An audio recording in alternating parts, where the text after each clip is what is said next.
Well दोस्तों, हमेशा की तरह मैं आपसे एक ही रिक्वेस्ट करना चाहूँगा कि आपने मेरे चैनल को जो है वो सब्सक्राइब कर देना है। और मेरी वीडियो को लाइक ज़रूर करना है। सब्सक्राइब करने का मकसद जो है वो ये है कि अगर आप जैसे ही मेरी कोई भी मैं यहाँ पर वीडियो अपलोड करूँगा तो वो आपके पास जो है वो रिकमेंडेड होके आ जाएगी। उसके बाद आप मेरी जो भी हैं सारी की सारी वीडियोस जो है वो आसानी के साथ देख सकते हैं। अस्सलाम वालेकुम दोस्तों, एक्स्ट्रा पॉपुलर वीडियोस की तरफ से मैं हूं आपका अपना दोस्त। कैसे हैं आप सब? उम्मीद है ठीक ठाक और खैर खैरियत से होंगे। वेल दोस्तों, आज जो है मैं आपको आपके लिए एक वीडियो अपलोड करने जा रहा हूं। और इस वीडियो में जो है मैं आपको आपकी गाड़ी के हवाले से जो बेसिक गाड़ी को चलाने की इंफॉर्मेशन है वो बता। तो दोस्तों, आज इस वीडियो में मैं आपको ये बताने जा रहा हूँ कि आप अपनी गाड़ी को जो है वो किस तरह से ड्राइव कर सकते हैं और किस तरह से जो है वो आप बिगिनर हैं और आप जो सीख रहे हैं तो आप अपनी गाड़ी को जो है वो तो चले हम अपने इस टॉपिक की तरफ चलते हैं। और मैं आपको बताता हूँ सबसे पहले जो है आपने क्या करना है। आप जैसे ही गाड़ी में बैठेंगे तो बैठने के साथ ही आपने क्या करना है, आप अपने जो गाड़ी में जो आपकी चाबी है वो आपने इस तरह से देखें। यहाँ पर ये इसका स्विच है चाबी का, ये आपने इसके अंदर इस तरह से यूँ चाबी डालनी है। और उसके बाद आपने क्या करना है, उसके बाद आपने सबसे पहले अपने गियर को चेक करना है कि आपका गियर जो है वो फ्री है या नहीं। तो फ्री गियर किस तरह से आपको पता चलता है कि आप गियर को इस तरह और इस तरह मूव करता है, इन दोनों तो इसका मकसद ये है कि आपकी गाड़ी जो है वो इस वक्त फ्री है। उसके बाद आपने दूसरी चीज़ ये नोट करनी है कि आपका जो ये पार्किंग ब्रेक है ये ऊपर किया हुआ है आपने, मतलब ये ऊपर है। ये पैर नीचे होता है और फिर ये ऊपर आता है। तो ये भी मैं आपको बताता हूँ कि ये नीचे कैसे जाएगा और ये ऊपर कैसे आता है, तो ये भी मैं आपको जो है वो बताता हूँ। लेकिन आपने इन दो चीज़ों का मतलब ख्याल करना है, एक तो आपकी गाड़ी फ्री हो और दूसरा जो है आपका ये हैंड ब्रेक ऊपर हो। उसके बाद जनाब आपने क्या करना है, आपने ये चाबी आपने यहाँ पर इंसर्ट की हुई है। तो इस चाबी को जो है आपने एक टर्न देना है ऐसे। देखिए यहाँ पर अगर आप एक टर्न देंगे तो उस एक टर्न में क्या होगा कि उस एक टर्न देने से आपका जो गाड़ी का थोड़े से कुछ ऐसे फंक्शंस जो हैं वो काम करने लगेंगे। जैसे ये टैप हो गया और उसके बाद इसका ये लाइटर वगैरह है, मतलब जो सिगरेट जलाने का ये लाइटर है। तो ये जो मतलब ये कुछ ऐसी चीज़ें जो हैं एक दो वो काम करना स्टार्ट कर देती हैं। उसके बाद जनाब आप जब गाड़ी को ऐसे सेकंड टर्न देंगे तो ये देखें, ये सेकंड टर्न देने के बाद आपके मीटर्स की जो लाइटें हैं, मतलब मीटर की जो लाइटें हैं जो भी मतलब इसके अंदर है, मतलब अब जो है आपकी गाड़ी के अंदर पूरी पावर की सप्लाई जो है वो हो चुकी है। मतलब पूरा जो भी बैटरी का पावर है वो पूरा सप्लाई जो है वो स्टार्ट हो गई है। अब जनाब अब दो टर्न आपने दे दिए, दो टर्न के बाद जब आप तीसरा टर्न इसे देंगे तो इस टर्न में क्या होगा कि आपकी गाड़ी जो है वो स्टार्ट होगी। मैं आपको अभी स्टार्ट करके बताता हूँ। तो ये देखें, आपने जैसे ही इसको आगे एक और टर्न दिया तो आपकी गाड़ी जो है वो स्टार्ट हो गई और आपके मीटर की जो लाइटें हैं वो देखिए आप सारी बंद हो गई हैं।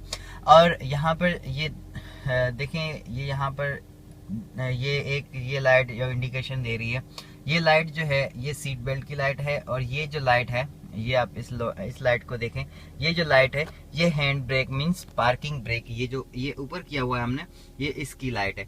तो ये लाइट जो है अब जब आप इसको नीचे करेंगे और अपना सीट बेल्ट लगाएंगे तो फिर जो है ये दोनों लाइट्स आपकी बंद होंगी। तो आपने क्या करना है, सबसे पहले अपना सीट बेल्ट लगाना है। जैसे ही आप सीट बेल्ट लगाएंगे तो आपकी ये जो ऊपर वाली लाइट है वो बंद हो जाएगी। और इसके बाद देखिए ये एक और नीचे यहाँ पर ये लाइट चल रही है, ये है फ्यूल की लाइट, मतलब लो फ्यूल की लाइट है। इस वक्त मेरी गाड़ी में फ्यूल लो है इसलिए ये लाइट चल रही है। जब ये थोड़ा सा आप इसमें ये जो आपका इसका ये कांटा है ये थोड़ा सा यहाँ तक ऊपर आएगा तो ये लाइट जो है आपकी ऑटोमेटिकली बंद हो जाएगी।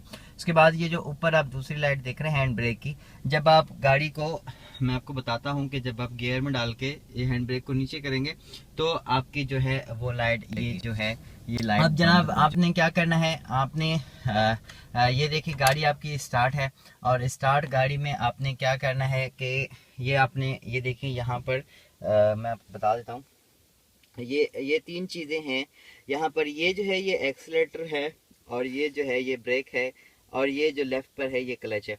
तो अब आपकी गाड़ी आपने स्टार्ट कर ली है। अब ये 3 चीज़ें जो है इन पर आपने मतलब ध्यान देना है, क्योंकि ये 3 चीज़ें जो है ये बहुत ही एक इम्पॉर्टेंट चीज़ें हैं ड्राइव के हवाले से।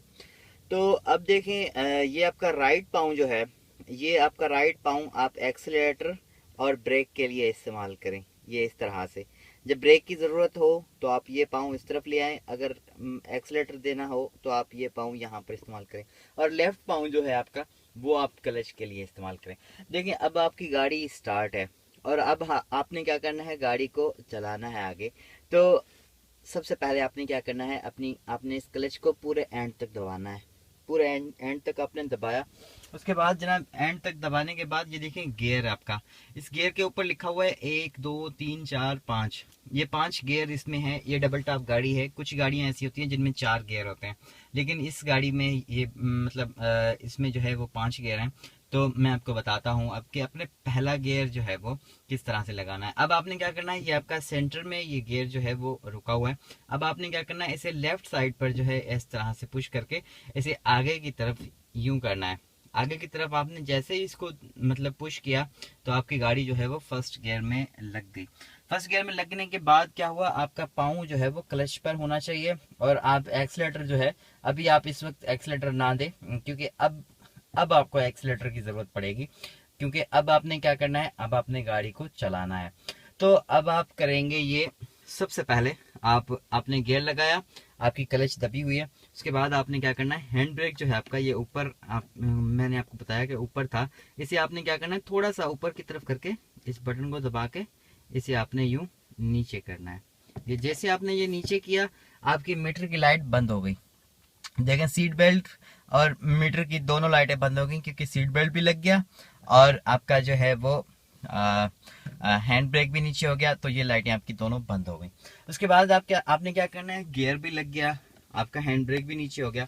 अब आपने क्या करना है, ये देखिए यहाँ पर, अब देखिए आपने क्या करना है, आहिस्ता आहिस्ता बिल्कुल थोड़ा सा आपने एक्सलेटर देना है, इतना सा। ये देखिए ये एक्सलेटर ज्यादा यहाँ तक एंड तक जाता है, लेकिन आपने क्या करना है, थोड़ा सा, अब देखिए अंदाजा आप यहीं से कर लें, इतना सा आपने एक्सलेटर देना है, थोड़ा सा। उसके बाद आपने क्या करना है, आहिस्ता आहिस्ता अपनी क्लच से आपने यूं आहिस्ता आहिस्ता बिल्कुल यूं पाँव उठाना है, यूं बिल्कुल ऐसे आहिस्ता आहिस्ता। आप जैसे ही पाँव उठाएंगे क्लच से, पूरा आप क्लच जब छोड़ेंगे, जब आप एक्सलेटर हल्का सा और एक्सलेटर देंगे, तो गाड़ी का साउंड जो है वो चेंज हो जाएगा, मकसद और रेस हो रही होगी गाड़ी। तो फिर आप क्या करेंगे, आपने फिर क्या करना है, फिर अपनी क्लच को दबाना है और इसे एक्सलेटर से पाँव उठा देना है। फिर आपने क्लच को दबाना है, और फिर आपने क्या करना है, ये जो आपका गियर फर्स्ट में लगा हुआ है, अब इसे हमने क्या करना है, सेकंड गियर में लगाना है। यूं ही आप इसी को यहीं के यहीं पीछे की तरफ, यहाँ पर आया, ये निकल गया, इसके बाद ये यहाँ पर आपने लगाया, तो ये आपकी गाड़ी जो है वो दूसरे गियर में लग गई है। जब दूसरे गियर में आपकी गाड़ी लग गई, फिर आपने क्या करना है, उसी तरह से ही आपने अपनी क्लच को आहिस्ता आहिस्ता से यूं ऊपर उठाना है, और ये आपका जो एक्सलेटर है वो भी आपने उस हिसाब से थोड़ा सा देना है, ज्यादा नहीं देना है एक्सलेटर। अगर आप ज्यादा देंगे तो जो है वो गाड़ी ओवर स्पीड हो जाएगी और फिर आपके कंट्रोल से जो है वो निकल जाएगी। उसके बाद आपने तीसरा गियर लगाना है, तो वो भी आपने इसी तरह से ही यूं ही एक्सलेटर से पाँव उठाना है और क्लच को दबाना है। और ये जो तीसरा गियर है आपका, ये देखिए यहाँ पर है। अब आपने क्या करना है, ये दूसरे में लगा हुआ है गियर, तो यहाँ से आपने ऐसे निकाल के इसे बिल्कुल छोड़ के यहाँ बिल्कुल सीधा सीधा, पहला आपने लगाया था इसे ऐसे करके आगे, अब तीसरा जो है आप इसे सीधा सीधा बिल्कुल आगे करेंगे, तो ये जो है अभी आपकी तीसरे गियर में गाड़ी लग गई। उसके बाद वही सेम जो भी हमने प्रोसेस पीछे आपको बताया, क्लच से आपने आहिस्ता आहिस्ता पाँव उठाना है और एक्सीलेटर को आपने पाँव मतलब हल्का सा देना है। और एक बात और मैं आपको बताऊं कि फर्स्ट गियर जो है उसमें आपने क्लच को बिल्कुल एहतियात से छोड़ना है। दूसरे और तीसरे या चौथे गियर में अगर आप क्लच छोड़ रहे हैं, अगर इसमें आप क्लच जल्दी भी छोड़ देते हैं, मतलब ध्यान रहे कि इस तरह से नहीं होना चाहिए। अगर आप इसमें मतलब छोड़ देते भी हैं तो भी इसका इतना सा मतलब ज्यादा इशू नहीं होगा, थोड़ा सा मतलब ये होगा कि गाड़ी आपको झटका देगी, लेकिन ये है कि इस तरह से होना नहीं चाहिए। लेकिन अगर आप मतलब इस चीज को ऐसे फिलहाल न्यू अगर लर्नर है तो फिर खैर है, कोई बात नहीं, चल जाता है ये थोड़ा बहुत। उसके बाद आपने तीसरा गियर लगाया, चौथा गियर आपने यूं ही यहाँ पर सीधा सीधा बिल्कुल पीछे, और वही सेम प्रोसेस, क्लच दबानी है, एक्सीलेटर से पाँव उठाना है, फिर क्लच से पाँव उठाना है, एक्सीलेटर देना है। उसके बाद डबल टैप आपने यूं ही करके इसे निकाल के अब इस तरफ राइट साइड पे करके इसे यूं आगे की तरफ यूं लगा देना है, तो आपका ये 5वां गियर लग गया। उसके बाद भी आपने यूं क्लच को छोड़ना है और यूं ही एक्सीलेटर दे के आप अपनी गाड़ी को जो है अपने मन चाहे स्पीड के हिसाब से जो है वो चला सकते हैं। उसके बाद जनाब जब क्या करना है, आपने अब गाड़ी को रोकना है। अब रोकना है तो अब आप क्या करेंगे, एक्सीलेटर से पाँव उठाएंगे और ब्रेक पर पाँव लगाएंगे। यूँ आपने ब्रेक लगाना है, आहिस्ता आहिस्ता से लगाना है। जब आपकी गाड़ी बिल्कुल स्लो हो जाए फिर आपने क्या करना है, फिर ऐसे क्लच को दबाना है और अपनी गाड़ी को जो है वो आपने, जब गाड़ी आपकी रुक जाए तो आप क्लच दबा के इसे यहाँ पर जो है वो फ्री करके अपना फौरन जो है वो हैंड ब्रेक ऐसे ऊपर खींच लें, तो आपकी गाड़ी जो है वो आसानी के साथ रुक जाएगी। वेल, उम्मीद करता हूँ कि मेरी ये वीडियो आपको ज़रूर काम आएगी, और मेरे चैनल को सब्सक्राइब करना है, मेरी वीडियो को लाइक करना है। Thank you for watching. अपना बहुत सारा ख्याल रखिएगा। अल्लाह हाफिज़।